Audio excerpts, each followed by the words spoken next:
जय श्रीमन नारायण। जो टिप्पणी मैं देने जा रही हूँ वह रामानुज दास श्रीमन गट्टू वेणुगोपालन स्वामी द्वारा दी गई है। अध्याय 2 सांख्य योग श्लोक 70। आपूर्यमानम् अचलप्रतिष्ठं समुद्रमापः प्रविशन्ति यद्वत्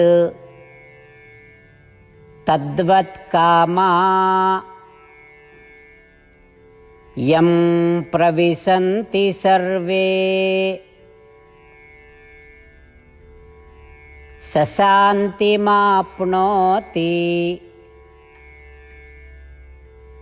न कामकामी। ओम। गीताचार्य श्री कृष्ण परमात्मा अर्जुन सहित हम सभी को उपनिषदों का सारा सार सिखा रहे हैं। परमात्मा कह रहे हैं, अर्जुन, सागर सदैव पूर्ण और परिपूर्ण रहता है। इसमें नदियों का निरंतर प्रवाह होते हुए भी यह अविचल रहता है। सागर नदियों के आने वाले प्रवाह को नहीं रोकता है।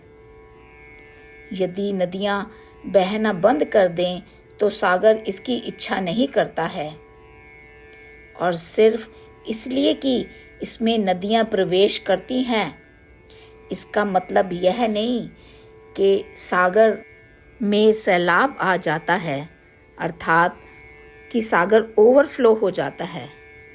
समुद्र को नदियों का उसके बीच में आना या उस नदियों का सागर में ना आना, इससे सागर को कोई फर्क नहीं पड़ता है।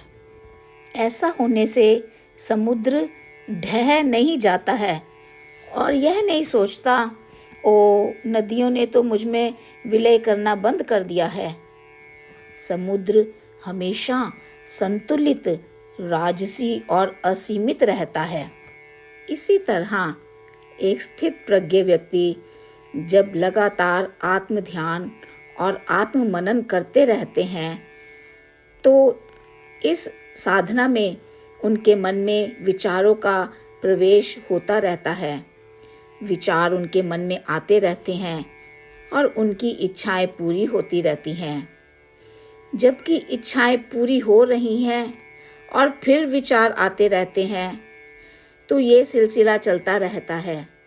परंतु स्थित प्रज्ञ उन विचारों से या उन इच्छाओं के पूर्ण होने से कभी भी अभिभूत नहीं होता। और जब ये इच्छाएं पूरी होना बंद हो जाती हैं और विचार आते हैं और इच्छाएं पूरी नहीं होती, तो स्थित प्रज्ञ को कोई पतन नहीं होता। उनको इन इच्छाओं का पूरा होना उनसे कुछ फर्क नहीं पड़ता। क्यों? ऐसा क्यों होता है? ऐसा इसलिए होता है क्योंकि स्थित प्रज्ञ व्यक्ति आत्म ध्यान में लीन होते हैं। वो पूर्ण निष्ठा के साथ समर्पण करके आत्म ध्यान और आत्म मनन करते हैं। स्थित प्रज्ञ व्यक्ति उस समुद्र की तरह है जो अविचलित रहता है और समुद्र की तरह राजसी बना रहता है। इस प्रकार जो आत्मा के प्रति निष्ठा और भक्ति रखता है वह भी पूर्ण और राजसी रहता है और परम और उच्चतम शांति प्राप्त करता है। अर्जुन, जो व्यक्ति इच्छाओं के पीछे जाता है और सांसारिक भोगों में रुचि दिखाता है, वह शांति कैसे प्राप्त कर सकता है? इस प्रकार भगवान हम सभी को पूर्णता, भव्यता और शांति प्राप्त करने के लिए समुद्र को एक उपमा देकर आत्म ध्यान करने के लिए प्रोत्साहित कर रहे हैं। श्रीमद् भगवद गीता का संपूर्ण सार श्री कृष्ण परमात्मा द्वारा अध्याय 18 के श्लोक 65 से 70 में 8 कार्य करने के लिए दिया गया है। श्री कृष्ण कहते हैं मैं उन लोगों से प्रेम करता हूँ जो इन 8 बातों का पालन करते हैं। मैं उन भक्तों की हर तरह से रक्षा करूँगा। श्री कृष्ण परमात्मा द्वारा बोली गई संपूर्ण भगवत गीता को सुनने के बाद अर्जुन कहते हैं, करिष्ये वचनम तवा, जिसका अर्थ है, श्री कृष्ण, मैं वैसा ही करूँगा जैसा कि आप कहते हैं। यही कारण है कि श्री कृष्ण ने अर्जुन को सभी प्रकार की सफलताएं और विजय प्रदान की है। आइए हम परमात्मा को अपना वचन दें कि हम इन 8 कार्यों का पालन करेंगे। परमात्मा को इस शब्द देने से बड़ी कोई पूजा, तप या यज्ञ नहीं है। मैं यह 8 व्रत कहूँगी जो हमें करने चाहिए। आप सब कृपया अपने मन और हृदय में इन पर विचार करें। इस तरह से हम श्री कृष्ण को अपना वचन देते हुए हम सभी श्री कृष्ण के प्रसन्न भरे मुख की कल्पना करें और इस आनंद को महसूस करें। जय श्रीमन नारायण। ये है हमारे 8 वादे। हमारा पहला वादा, हे श्रीमन नारायण, जैसा कि आपने निर्देश दिया है, मैं हमेशा आपका ध्यान करूंगी और आपके बारे में सोचूंगी। हमारा दूसरा वादा, हे श्रीमन नारायण, जैसा आपने सलाह दी है, हमेशा आपका भक्त रहूंगी। हमारा तीसरा वादा, हे श्रीमन नारायण, मैं आपकी सेवा के रूप में और आपकी संतुष्टि के लिए अपने सभी कार्य करूंगी। हमारा चौथा वादा, हे श्रीमन नारायण, जैसा कि आपने अनुसरण करने के लिए कहा है, मुझे पूर्ण विश्वास है कि मैं आपकी हूँ और मैं हमेशा हाथ जोड़ूंगी और आपको नमस्कार करूंगी और आपकी पूजा करूंगी।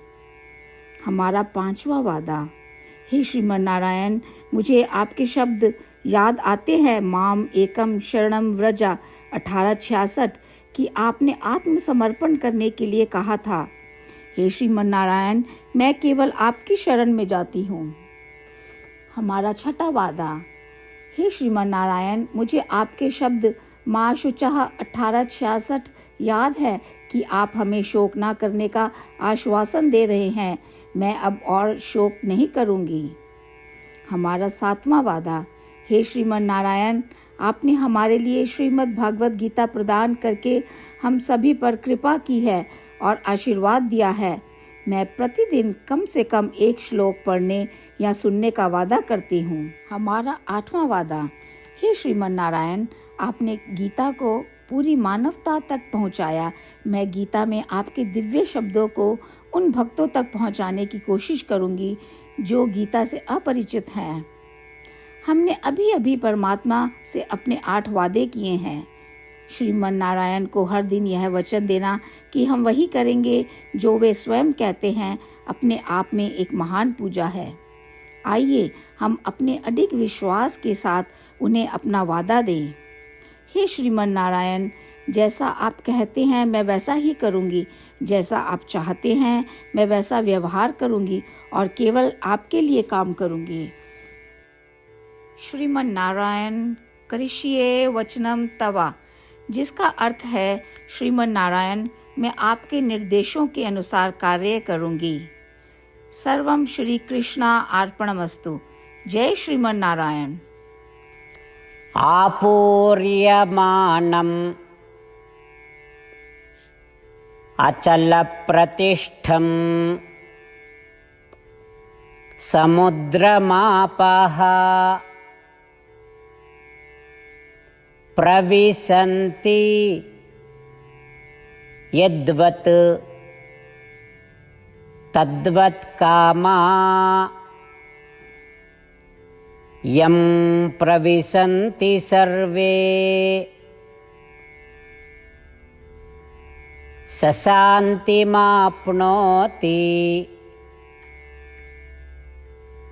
न कामकामी। ॐ आपूर्यमाणमचलप्रतिष्ठं समुद्रमापः प्रविशन्ति यद्वत् तद्वत् कामाः यं प्रविशन्ति सर्वे स शान्तिमाप्नोति न कामकामी।